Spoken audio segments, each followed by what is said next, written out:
अध्याय 15 आदर्श शिष्य। कार्तवीर्यार्जुन भगवान दत्तात्रेय के आदर्श शिष्य थे। उन्होंने भगवान दत्तात्रेय जब ध्यान में थे, उनकी दिन रात बिना किसी हिचकिचाहट के 3000 वर्षों तक सेवा की। कार्तवीर्यार्जुन से प्रसन्न होकर भगवान ने उसे 3 वरदान दिए। कार्तवीर्यार्जुन को 1000 हाथ प्राप्त हुए थे। उन्होंने एक आदर्श साम्राज्य की स्थापना की, जहां सभी लोग धर्म का पालन करते थे।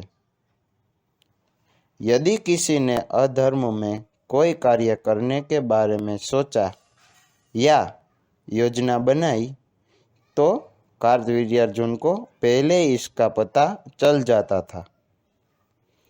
वह पहले उस व्यक्ति को धर्म में बने रहने की याद दिलाएगा, अन्यथा परिणाम भुगतने को तैयार रहने की चेतावनी देगा।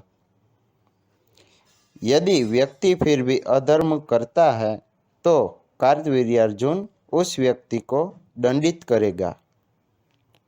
उसने 40,000 वर्षों तक राज्य पर शासन किया। अंततः उन्हें स्वयं भगवान दत्तात्रेय ने मोक्ष प्रदान किया।